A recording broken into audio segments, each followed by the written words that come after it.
विकासखंड कपकोट के हरसिला में संकल्प महिला आजीविका स्वायत्त सहकारिता की प्रथम वार्षिक आम सभा का आयोजन किया गया। महिला सशक्तिकरण व आत्मनिर्भर बनाने तथा उनका आर्थिक स्तर उठाने, गरीबी रेखा से ऊपर उठाने के उद्देश्य से NRLM महिला स्वयं सहायता समूह ग्रामीण उद्यम वेग परियोजना के माध्यम से गठित संकल्प महिला आजीविका स्वायत्त सहकारिता हरसिला के प्रथम वार्षिक आम सभा का शुभारंभ किया गया। कार्यक्रम की अध्यक्षता ब्लॉक प्रमुख गोविंद सिंह दानू द्वारा की गई। कार्यक्रम का शुभारंभ ब्लॉक प्रमुख गोविंद सिंह दानू ने दीप प्रज्वलित कर किया। BMM ओम प्रकाश थपलियाल ने बताया कि संकल्प CLF हरसिला का गठन राष्ट्रीय आजीविका मिशन के अंतर्गत 2020 में किया गया था। ब्लॉक प्रमुख गोविंद दानू का कहना था कि मोटे अनाज, दुग्ध डेयरी, कृषि आधारित लघु कुटीर उद्योग, रेशम की भी अपार संभावनाएं इस क्षेत्र में बनी हुई हैं।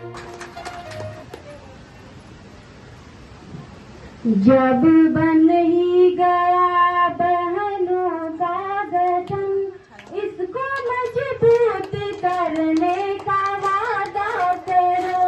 जब बन ही गया बहनों का गठन, इसको मजबूत करने का वादा करो।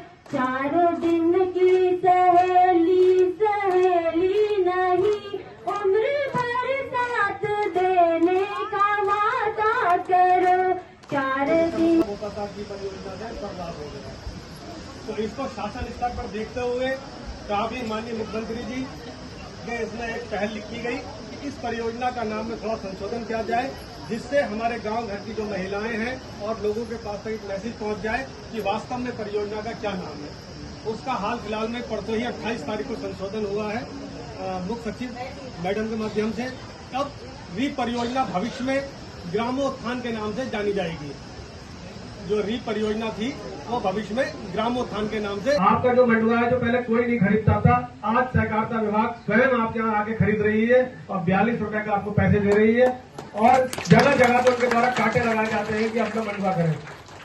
इसी में आपका जो CLF है, कोई 5 किलो, कोई 10 किलो, कोई 20 किलो अपना जो मंडुआ होता है वो एक जगह इकट्ठा करके वो CLF में दे और CLF उसके आगे बेचेगा।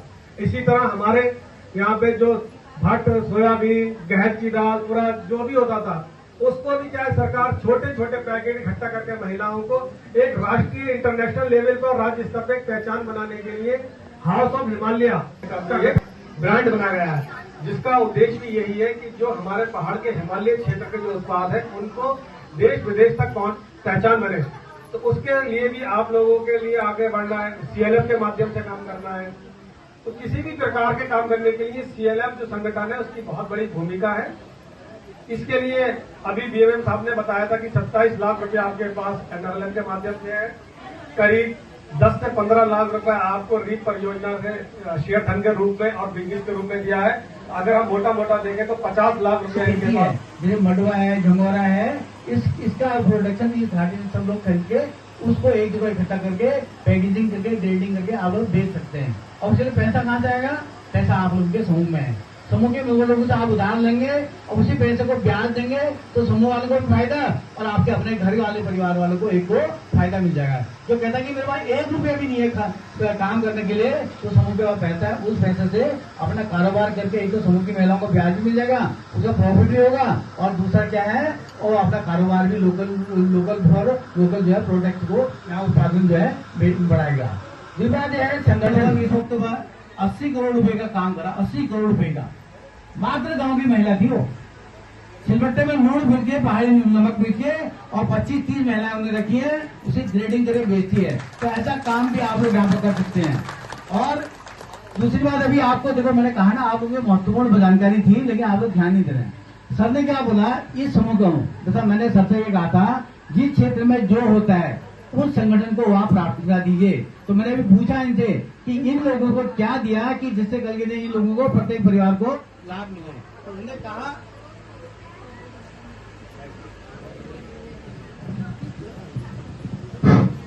उन्होंने कहा स्टाफ का रखने का उद्देश्य यही था, चाहे हमारा USRLM का मैसेज हो या ग्रामोत्थान रीप का कोई मैसेज हो, तो जो हमारे समूह की दूर दराज की महिलाएं उस तक मैसेज पहुंचना चाहिए कि सरकार के द्वारा, आपके द्वारा क्या योजनाएं चलाई जा रही हैं। जिसके क्रम में आपके CLF में हमारे यहाँ से एक बिजनेस प्रमोटर है, जिसको हम व्यापार समन्वयक कहते हैं, सोनू धामी, 2 ग्रुप मोबिलाइजर हैं जो लगातार आप लोगों के साथ मीटिंग करते हैं, जो आपके समूह के साथ जो आपकी पंचसूत्रा मीटिंग होती है उसमें भी प्रतिभाग करते होंगे। साथ में एक अकाउंटेंट है। तो इसके लिए भी परियोजना के द्वारा से 49,500 रुपये प्रति माह का सहयोग किया जाता है। जो आपका स्टाफ है उसको भी सहकार परियोजना के माध्यम से पैसा दिया जा रहा है। साथ में परियोजना में का जो उद्देश्य था कि हमारी जो ग्रामीण क्षेत्र के ऐसे लोग हैं, गरीब लोग हैं, उनकी आजीविका में सुधार करना, उसको पहल लेते हुए अल्ट्रा पुअर तो आप सभी लोग जानते ही होंगे। तो अल्ट्रा पुअर के क्रम में आप लोगों के यहाँ पे पिछले वित्तीय वर्ष में 26 और इस वित्तीय वर्ष में 13 लोगों का चयन किया गया है, जिसमें परियोजना के द्वारा अभी तक 14 लाख रुपए का सहयोग परियोजना ने किया गया है। साथ ही साथ जिसके अंतर्गत जो 35,000 रुपये मिलता है उसमें महिलाओं के द्वारा बकरी पालन, किसी के द्वारा डेयरी का पालन और अन्य गतिविधि टेलरिंग का काम या मुर्गी पालन अपनी स्वेच्छा से किया गया।